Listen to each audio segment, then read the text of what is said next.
Je veux dire, dès que je suis arrivé, j'avais déjà un plan en tête parce qu'en fait, l'immigration, c'est un plan projet. en tête.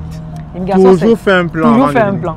J'avais mon plan A, B, C, D. Donc, quand vous faites votre projet, vous croyez en vos capacités, vous croyez en Dieu surtout. Parce que je crois que jusqu'ici, Dieu m'a vraiment tenu la main.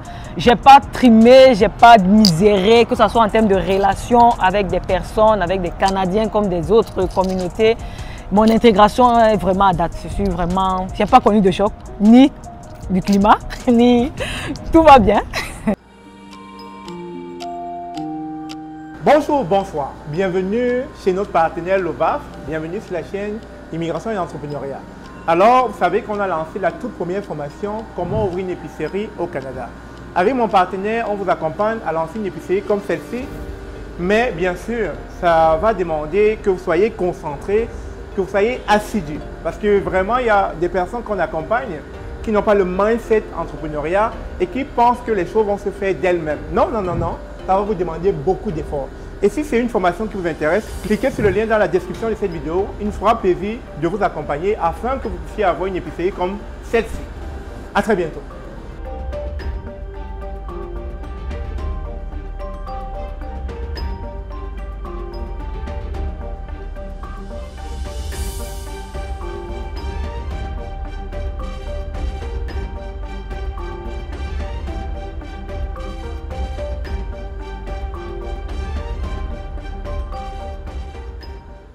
Bonjour, bonsoir, bienvenue sur la chaîne de l'immigration et de l'entrepreneuriat. Nous sommes accompagnés d'une abonnée de la chaîne très fidèle qui est sur la chaîne depuis déjà plus de 3 ans. Plus de 4 4 ans, ouais. Qui était au Cameroun, ouais. Qui nous a suivis et qui a lancé ses projets d'immigration et qui s'est retrouvé au Canada et que je vois finalement enfin. Enfin, on se voit finalement. Alors, on va lui demander tout simplement de se présenter. Ensuite, on va lui poser la question: comment s'est passé son projet d'immigration et comment il trouve le Canada? Moi, c'est la Sentinelle, Rena Audrey. Beaucoup connu sous le nom de la Sentinelle, c'est plus commun pour tous. Je viens du Cameroun, effectivement, comme il a si bien dit, ça va faire 1 an et demi déjà que je suis là. Le Canada est tout beau, tout bien. On essaye de s'intégrer au max, mais bon, l'intégration, ça va plutôt bon train. Super. Est-ce que ça a été difficile de lancer ton projet d'immigration, tes dossiers, etc.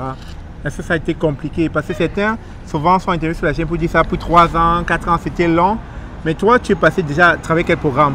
Entrée Express. Entrée Express. Oui, Entrée Express. Est-ce que ça a été compliqué d'ouvrir ton compte, ton profil? Est-ce que tu l'as fait avec un consultant ou tout seul? Je l'ai fait seul. J'ai fait toute ma procédure seule. Et comment tu as lu?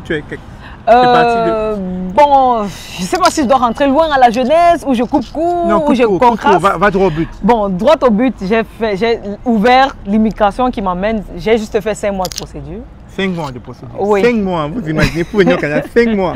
Wow. J'ai juste fait 5 mois et puis c'était très fast. Il faut avouer qu'il y a eu beaucoup d'échecs avant, mais bon, les échecs n'étaient pas trop liés au Canada, c'était lié à mes pressions financières qu'il n'y avait pas. Okay. Mais une fois que ça a pris en 2023, ça a fait 5 mois, je l'ai fait seul, j'ai lu, j'ai appliqué et puis ça a donné. Aussi facile, je suivais étape par étape ce qu'il fallait donner comme papier, j'avais tous mes documents à jour et puis je les envoyais et la communication était très fluide. Excellent. Et donc comme ça, tu obtiens ton visa via l'entrée express. Oui. Tu arrives comme résidente permanente? Oui, directement. Les débuts? Début en tant que résidente permanente, c'était bien. J'étais au nord de l'Ontario. Okay. Une zone où il n'y a pas trop de résidents, de résidents noirs. Okay. Aujourd'hui, il y a beaucoup plus parce que quand j'arrivais, on n'était pas très nombreux. C'était une zone anglophone, francophone. C'est vrai, j'avais déjà une habileté en anglais. Okay. L'accueil des Ontariens, je vais dire des Canadiens, était waouh. Ma prochaine question. Ma maison a été... Oui, je parle anglais. Je parle très bien anglais. C'est important. Ma maison a été meublée par des Canadiens. Okay. Parce qu'on m'a tout donné. On m'a donné les plats, on m'a donné du lit. Wow. J'avais tout. Elle est chanceuse, hein? Vous voyez l'accueil des Canadiens. Et avec ça, vous pensez que les gens ne veulent pas venir au Canada? Non, on doit venir. Voilà. Donc, comme ça, tu as une belle intégration. Les gens t'ont accueilli. Le boulot... Tu as trouvé rapidement un boulot? Ça a pris du temps? Bon, ça a pris un peu de temps, mais je veux dire, dès que je suis arrivé, j'avais déjà un plan en tête. Parce qu'en fait, l'immigration, c'est un plan projet. En tête. Toujours fait un plan. Toujours fait un plan. J'avais mon plan A, B, C, D. Donc, l'immigration, c'est vraiment un projet et mes projets étaient vraiment calculés. Donc, quand j'allais au nord de l'Ontario, Tout le monde me demandait pourquoi j'y allais, mais comme je dis, mon plan était clair, il était bien tracé. Donc, un mois après mon arrivée, j'avais déjà mon programme d'intégration que je suivais. J'avais tellement de programmes avec divers cabinets du gouvernement, je vais dire de l'État, et puis c'était gratuit. Bon, gratuit parce que nous sommes des nouveaux arrivants, il faut qu'on s'intègre. Donc, ils nous donnaient vraiment toutes les capacités, les habiletés pour comprendre le système. Et puis, l'année qui suivait, dès que j'ai postulé, je n'ai pas fait 2 mois. Quand j'ai postulé, le même soir où je postule, le lendemain, je fais l'entretien. 2 jours après, je signe mon contrat. Ça allait vite. Bravo. Merci. Bravo. Mais à date, ça se passe bien, le boulot, sur le plan professionnel, Oui. le plan personnel? Oui, sur le plan professionnel, personnel. Pas de choc à date? Non, à date, je n'ai pas connu de choc vraiment. J'entends qu'il y a des chocs, ça peut arriver, mais comme je dis, une chose, et je te le disais toujours, quand vous faites votre projet, vous croyez en vos capacités, vous croyez en Dieu surtout. Parce que je crois que jusqu'ici, Dieu m'a vraiment tenu la main. Je n'ai pas trimé, je n'ai pas miséré, que ce soit en termes de relations avec des personnes, avec des Canadiens comme des autres communautés. Mon intégration est vraiment à date. Je n'ai pas connu de choc, ni du climat, ni tout va bien. Vous voyez, comme je sais de le dire, cette chaîne, l'immigration varie d'une personne à l'autre. Elle est arrivée, malgré qu'on passe le temps à diffuser des conseils de cette chaîne, mais n'a pas rencontré les mêmes problèmes que d'autres personnes. Et ça, c'est bien qu'elle vienne témoigner, comme quoi l'immigration, c'est selon chacun.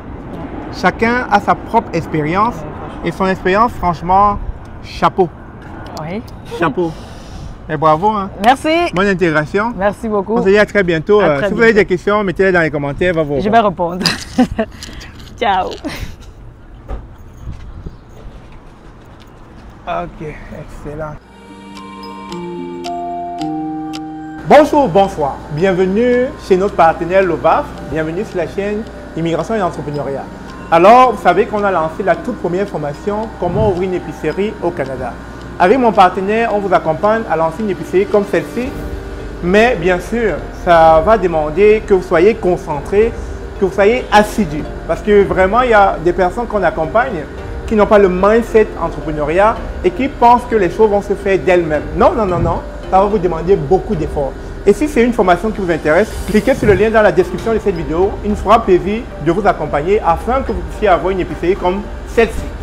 À très bientôt.